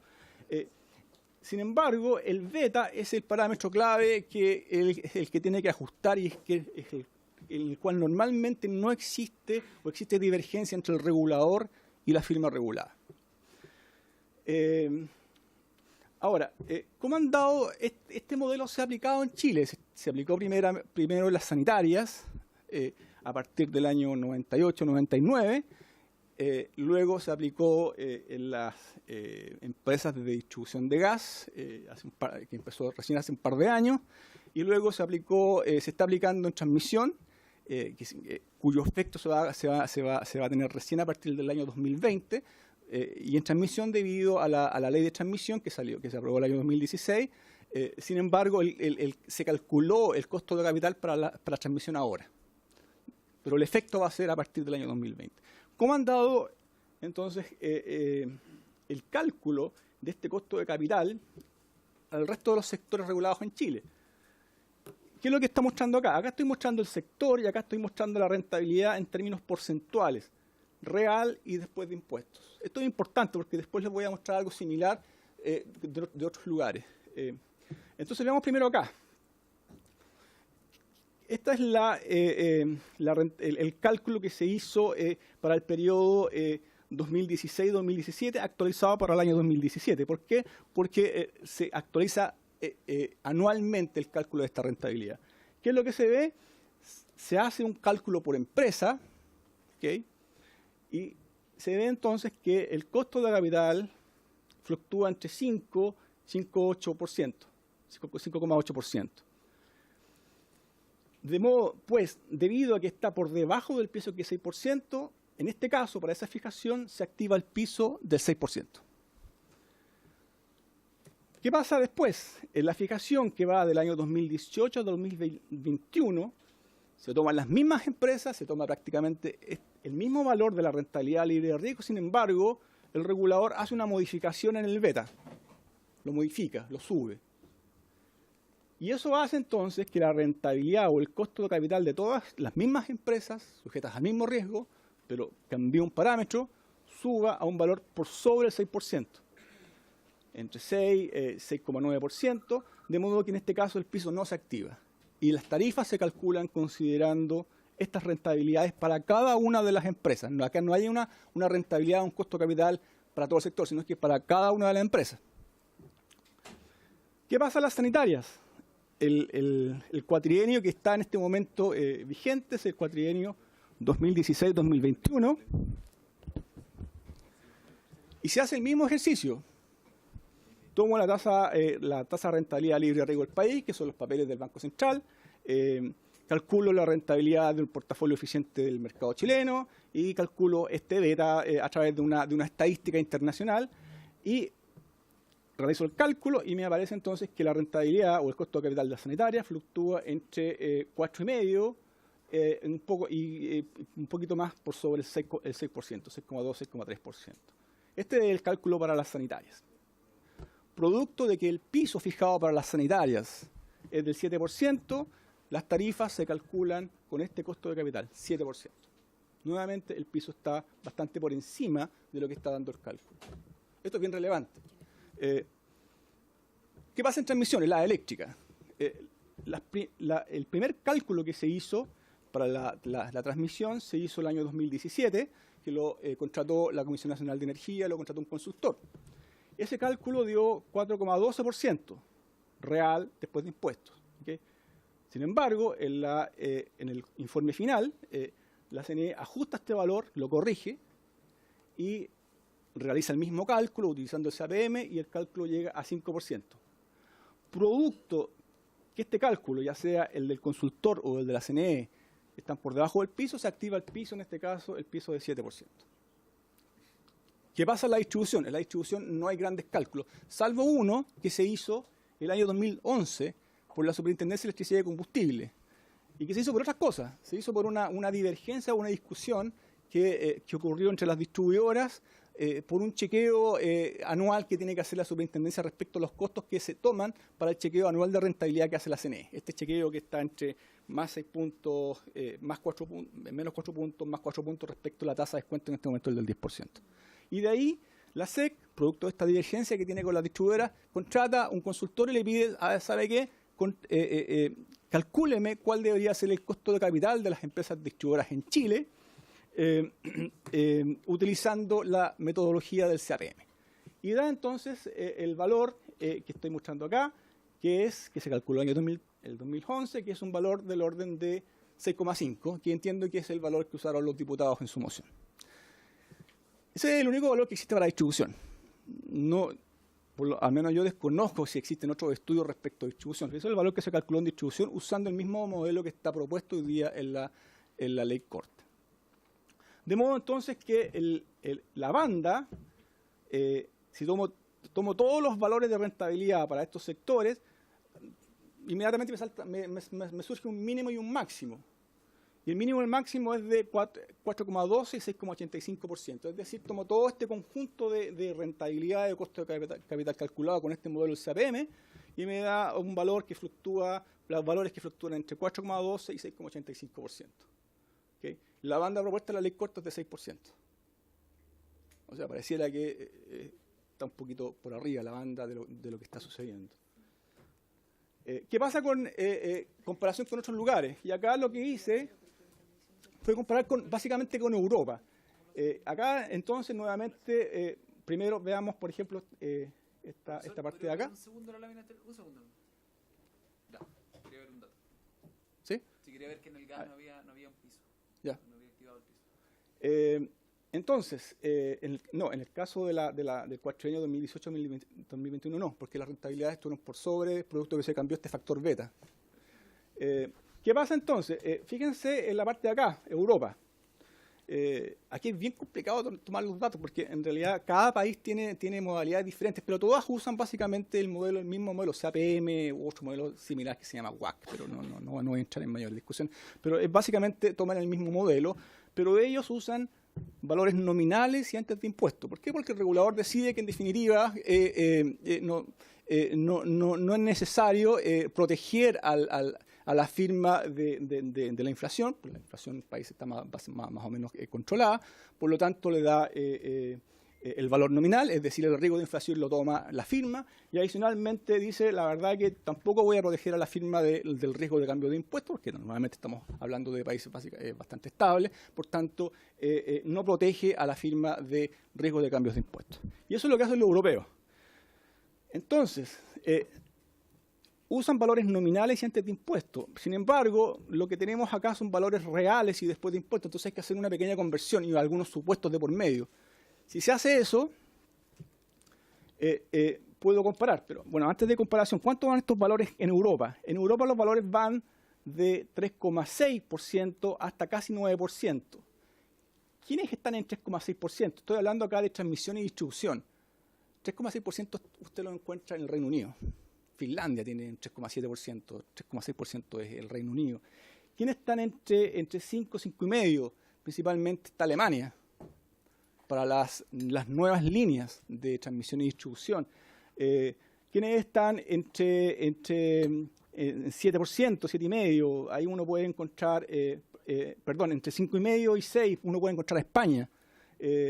Entre 6% puede encontrar a Estonia, en 7%, 7,5% encuentra Francia, por sobre el 8%, entre 8 y 9% está Polonia, República Checa y adicionalmente Eslovaquia.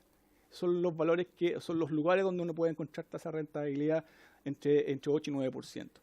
Y al lado acá, lo que se puede ver es este mínimo y máximo transformado a valores nominales y antes de impuestos, de modo de poder comparar.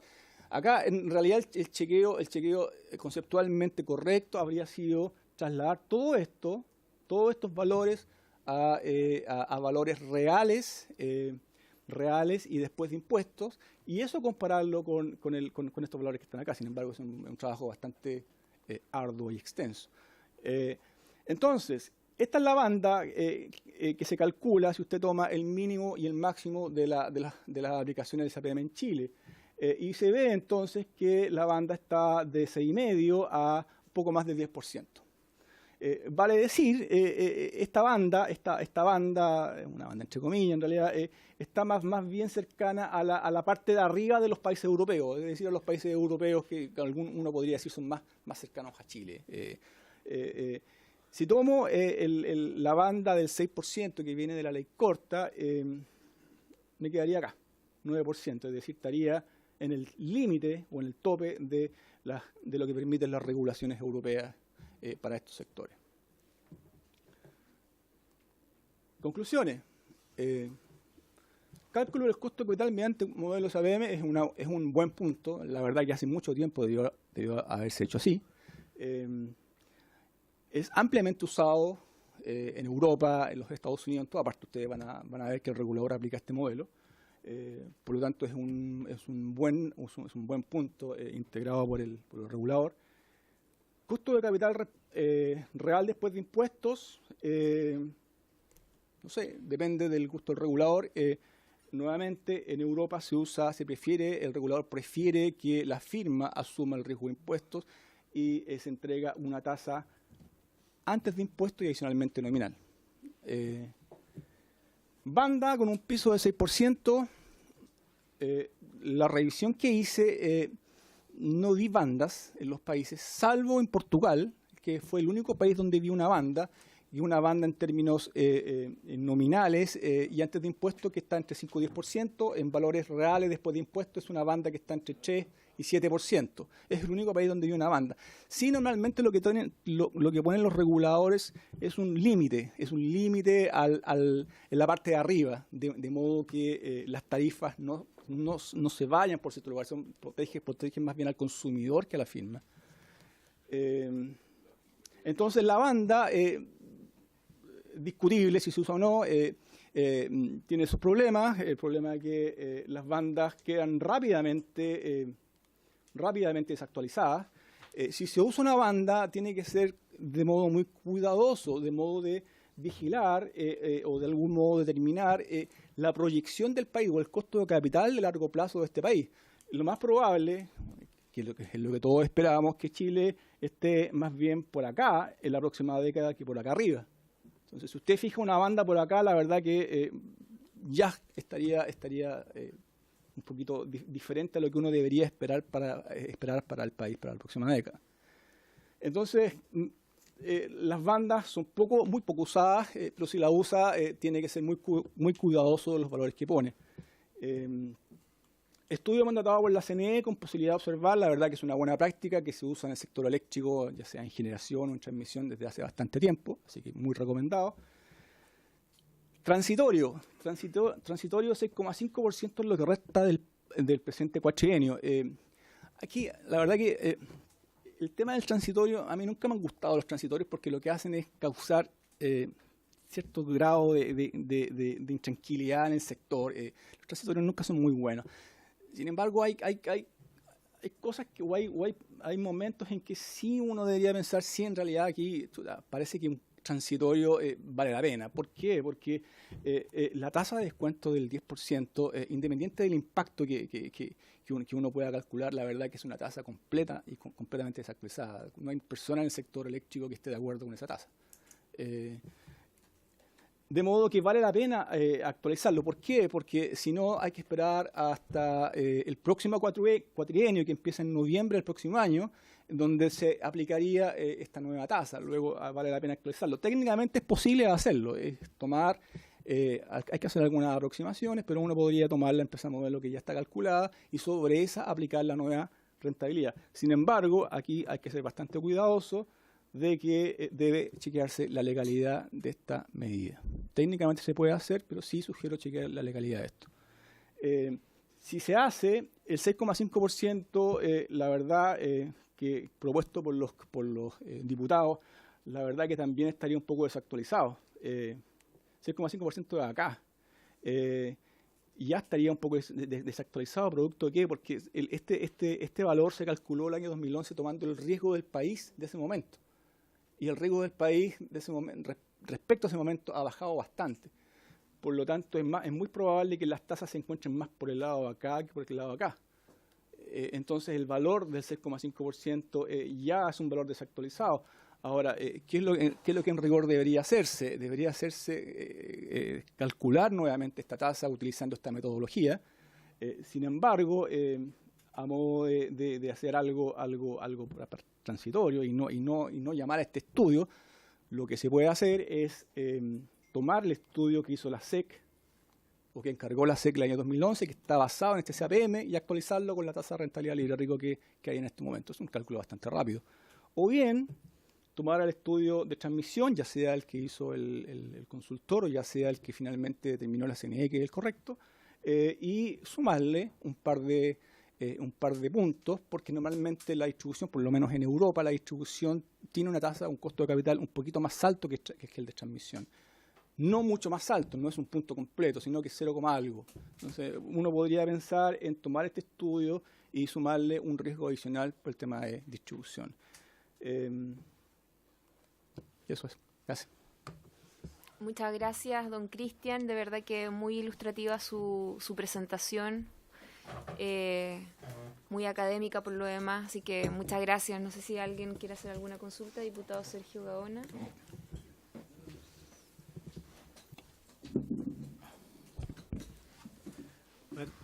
Yo quisiera, si el profesor nos puede ilustrar un poco más, y vuelvo a insistir en lo que señalaba recién, por lo menos a lo que a todos nosotros nos interesa es poder disminuir las cuentas de la luz.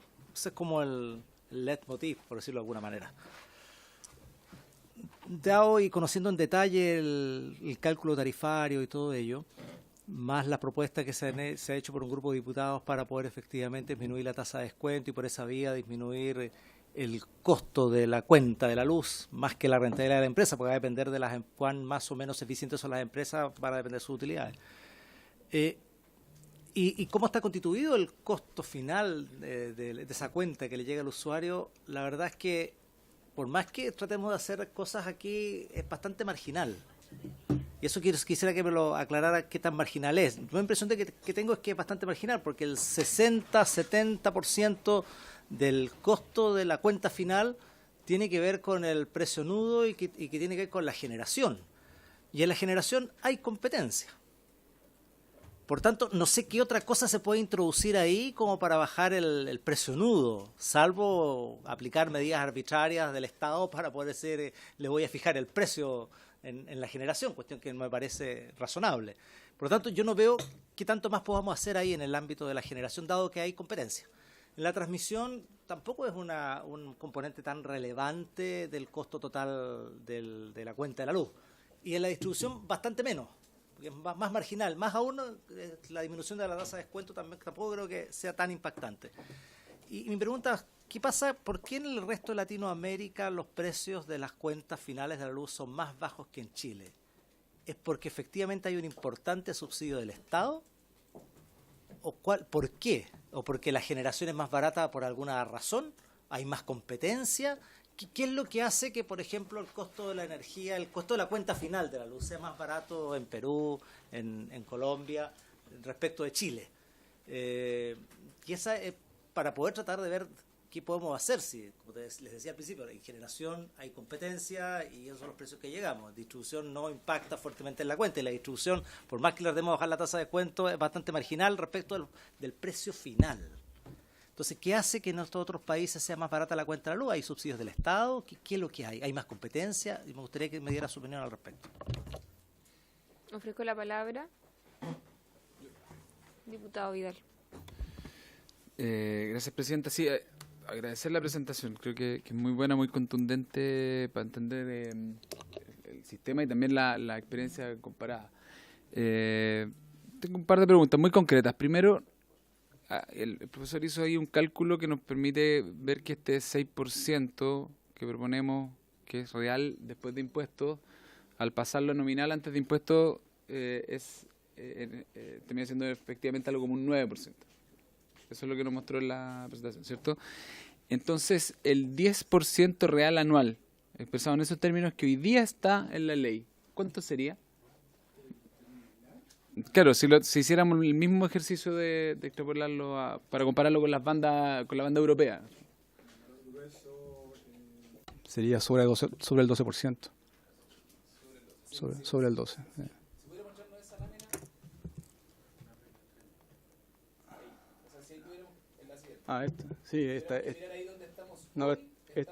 Estaría más o menos como por acá, bastante fuera, incluso fuera del slide.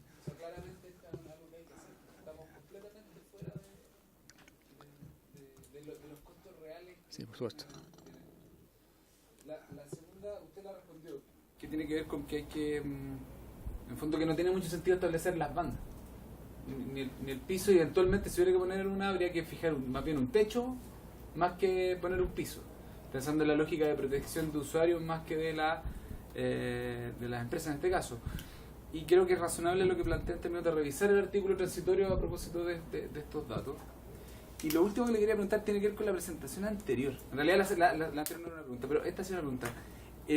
¿Cómo evalúa el profesor el efecto que esto podría tener en las cooperativas, a propósito de la presentación que nos hicieron antes? ¿Cómo esto tiene un efecto en términos del funcionamiento de una empresa que por economía de escala pueda tener otra estructura de costo distinta a la que las cooperativas nos señalaron en su presentación anterior? ¿Cómo podría hacer la comparación del efecto que tendría una modificación como esta en este caso? Gracias, presidente. Diputado Muller.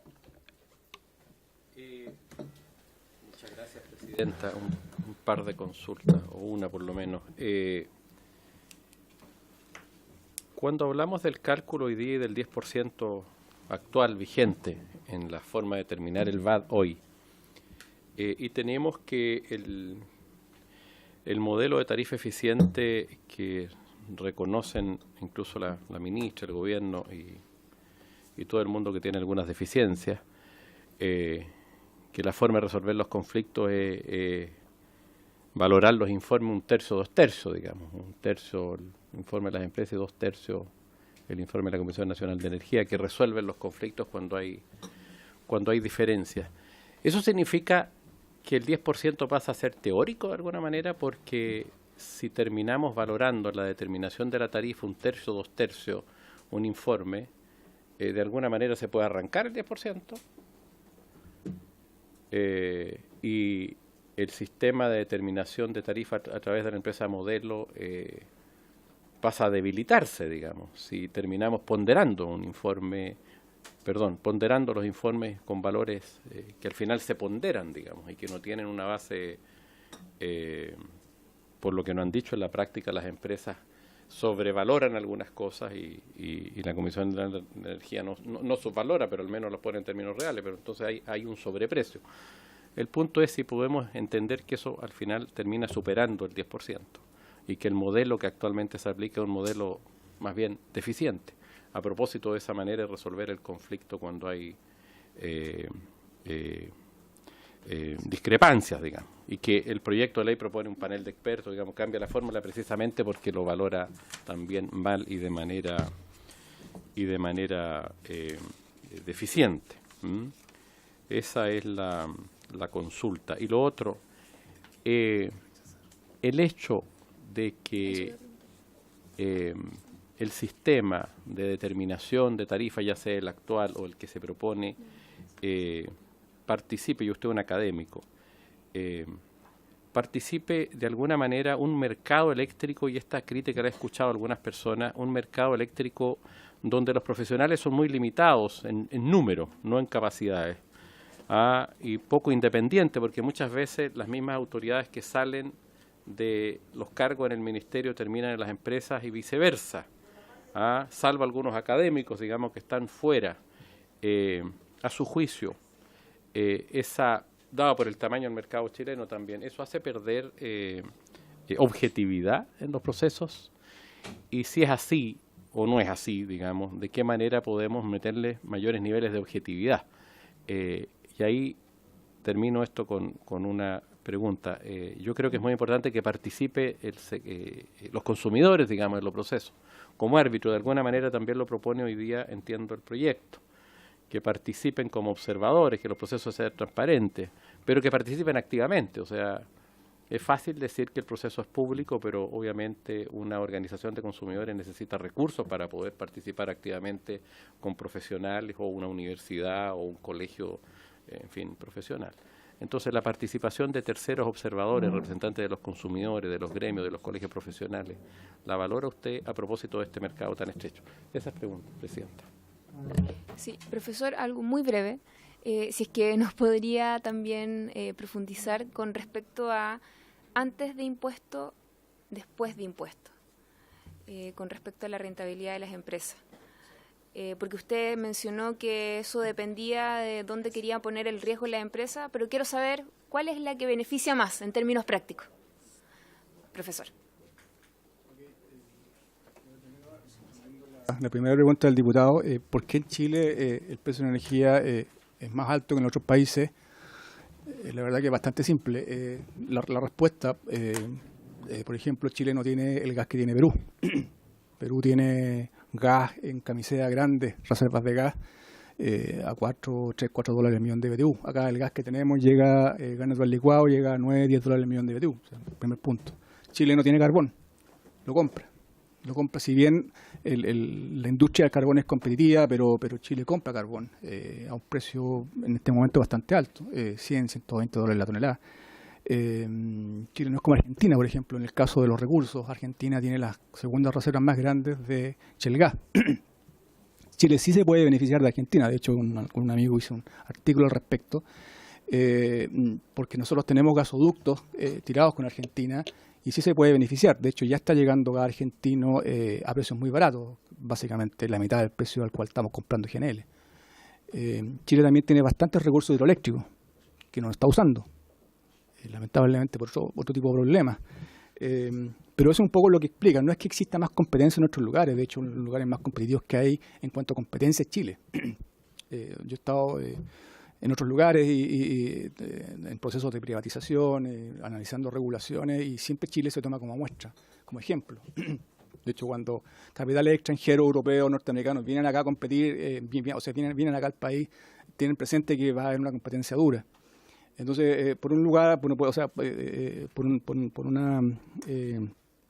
un lado, tenemos pocos recursos primarios de energía, lo que hacen que los precios sean tan altos. Por otro lado, hay una modalidad de regulación que es lo que se hizo en los años 80, que tenía mucho sentido, que fue que los generadores y los grandes clientes o las distribuidoras contrataran su energía en contratos de largo plazo, de 10, 15 años. ¿Por qué tenía mucho sentido en ese momento? Porque la verdad que la idea era incentivar inversiones. De modo que si viene un extranjero, usted le diga, sabe que puede perfectamente construir su central. Las centrales generadoras grandes involucran grandes inversiones, 1.000, 2.000 millones de dólares fácilmente, y adicionalmente le digo, tiene la posibilidad de tener un contrato que le va a entregar flujos estables por los próximos 10, 15 años. Esa es la idea de los contratos de largo plazo. Y ese ha sido un modelo exitoso en Chile. El problema es que sucedió una coyuntura, fue que después del año 2005, producto también de los cortes de gas argentino, los precios subieron mucho. ¿Por qué? Porque los generadores tuvieron que reemplazar el gas argentino con centrales a carbono o bien con diésel. Y adicionalmente a eso se agregó la dificultad de construir nuevas grandes centrales. Grandes proyectos que se postergaron. Y eso hizo que después del año 2010, entre 2010 y 2015, entraran muy pocas centrales nuevas, grandes. Y eso determinó que cuando las distribuidoras en ese momento, que tenían la función de licitar, licitaran, se obtuvieran muy pocos oferentes, porque habían pocos proyectos para ofertar, y a precios muy altos. Y eso es lo que estamos viviendo hoy día. El precio de energía que está puesto acá en la tarifa y explica este gran porcentaje, todo esto es generación, es un precio que está explicado por los precios de energía contratados básicamente por las distribuidoras en el primer periodo de esta década, 2010-2015. ¿Qué se debe esperar en la próxima década en la medida que entren los nuevos contratos? Los nuevos contratos están a la mitad del precio que se contrató en el periodo 2010-2015. El precio de hoy día de energía está del orden de 90, en la industria se usan dólares por megawatt hora, son 90 dólares por megawatt hora. En las nuevas licitaciones que empezaron a entregarse a partir del año 2016 son del orden de 50 dólares, es decir, básicamente la mitad. Esos nuevos precios, con esas nuevas licitaciones, deberían entrar en la próxima década gradualmente. Pero lamentablemente hay contratos puestos ahí. ¿Qué es lo que haría yo? Revisaría bien los contratos, que entiendo que es lo que está haciendo la CNE. ¿Qué más? Bueno, hay un tema acá que les recomiendo altamente, que es el tema de cuál es el impacto en las tarifas de esto. Si bien se pueden dar números, pero creo que tanto la industria como el consumidor merece saber bien esto, y no es un cálculo difícil. Les recomiendo pedirle a la CNE que haga el cálculo. Es básicamente usar las planillas que existen y cambiar 10 por 6,5, 10 por 6, y va a salir inmediatamente el impacto en todas las tarifas en Chile.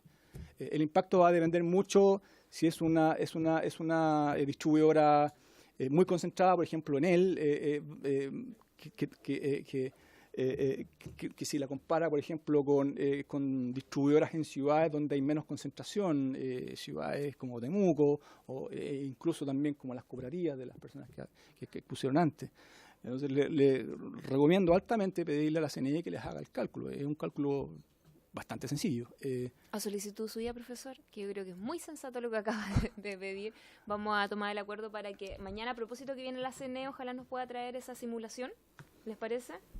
Sí, un comentario. Si es que quiere agregar algo más.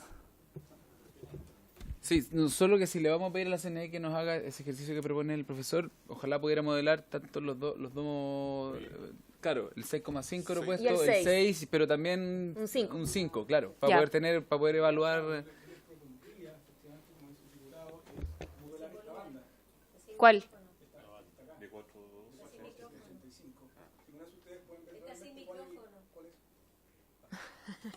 Perdón, no estoy acostumbrado a hablar por micrófono. Yo les propondría evaluar adicionalmente lo que propone el diputado Vidal, esta banda. O sea, que es muestra el menor valor de este cálculo, de esta metodología, y el máximo, y con eso ustedes pueden ver realmente el impacto en las tarifas. Claro.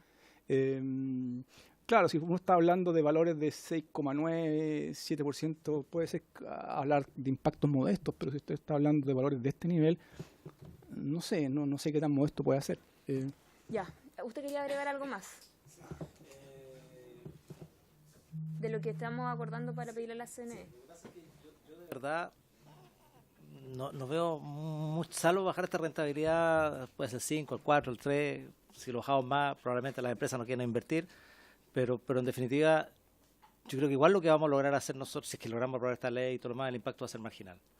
Y esta búsqueda por lo que me acaba de decir el profesor, es bien difícil. Claro, efectivamente, nosotros no somos productores de combustible, digamos, por lo tanto, evidentemente tenemos un mayor costo.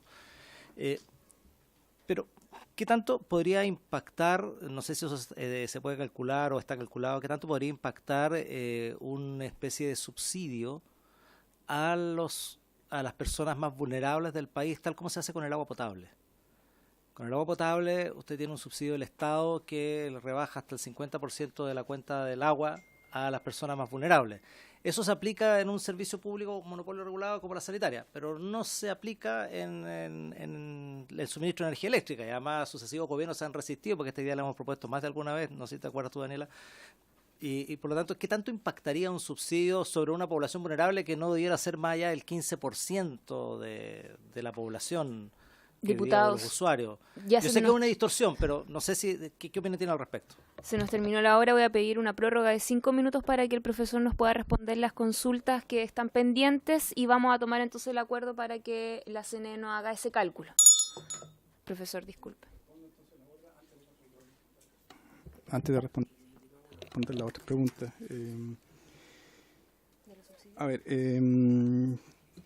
La pregunta del diputado Vidal, si un piso o techo, pareciera, en realidad los reguladores europeos básicamente se preocupan más bien del techo que de un piso, si es que ponen algo. ¿Qué más? El 2/3 y 1/3, la verdad que es inédito, en ninguna parte lo he visto, y responde solamente a una realidad del año 80, que en su momento nuevamente tenía lógica. El regulador en ese momento lo hizo bien. Sin embargo, el país ha cambiado y las regulaciones de algún modo tienen que ir dando cuenta de cómo ha cambiado el país. Luego 2/3 y 1/3 no hay por lo menos yo no he visto ningún estudio que me indique que eso implica eficiencia en la definición tarifaria. Evidentemente, si usted pondera estos estudios, evidentemente que se pierde gran parte de este ejercicio del CAPM, todo este cálculo que usted trata de hacer con este beta, evidentemente gran parte de eso se pierde. Participación en procesos tarifarios. Bueno, se supone que quien nos representa a todos los chilenos en los procesos tarifarios es la misma Comisión Nacional de Energía. Se supone que ellos nos tienen que defender los intereses de los consumidores. El regulador chileno tiene fama de ser un regulador muy eficiente. Estaba en distintos lugares de Latinoamérica, Europa, y el regulador chileno es famoso por su eficiencia, es un buen regulador. Sí, en los procesos tarifarios yo sugiero, y entiendo que también es una de las propuestas de la ministra, más participación de los clientes. Uno va a estos procesos tarifarios y ve muchos profesionales de empresas que está bien, porque son empresas, tienen que defender sus intereses, me parece muy válido. Pero sí noto que existe poca, me gustaría ver más gente defendiendo los intereses del cliente. Claro, los clientes tienen que organizarse, y por eso nuevamente se supone que el rol que hace eso es la CNE, entonces, bueno, no sé, habría que verlo como a detalle. Antes o después de impuestos, nuevamente depende del riesgo. Por ejemplo, si yo estuviera en Argentina, y con el respeto que me merecen, yo tengo muy buenos amigos argentinos, si yo estuviera en Argentina no invertiría salvo que me den una tasa antes de impuestos. ¿Por qué? Porque no estoy dispuesto a sufrir el riesgo relativo a que me suban los impuestos en cada momento. En Chile es un país OCDE, es decir, un país que está metido con las altas economías. Chile no es cualquier país. La verdad que no creo que un inversionista de afuera vaya a ser una variable relevante si es antes o después de impuestos para meterse en Chile. No lo creo. Lo mismo que el tema nominal, no lo creo, porque Chile, la verdad que es un país bastante serio en sus políticas, no es que el impuesto vaya a subir de 25, 27 a 50% de una en un momento. No lo veo mucho. Por eso es que no es un tema tan importante, pero seguiría a los reguladores europeos en esto, es decir, una tasa antes de impuestos. Y lo último, el subsidio. La verdad que me gustaría responderle más concretamente, pero hay que hacer un número respecto a esos subsidios. Va a depender muy bien, mucho del subsidio que usted quiera dar. Hay algunos subsidios ya en el sector eléctrico. De hecho, algunas comunas que tienen centrales generadoras reciben una ayuda producto de la empresa, pero es bastante modesto, pero va a depender básicamente del subsidio que usted desea hacer. Si se usa, se puede usar, pero por afuera de los precios. Lo importante acá, y es algo que el regulador chileno siempre ha tratado de hacer, es mantener la señal precio lo más clara posible, y si hay un subsidio, lo entrega por afuera. Sí. Desconozco el caso del agua.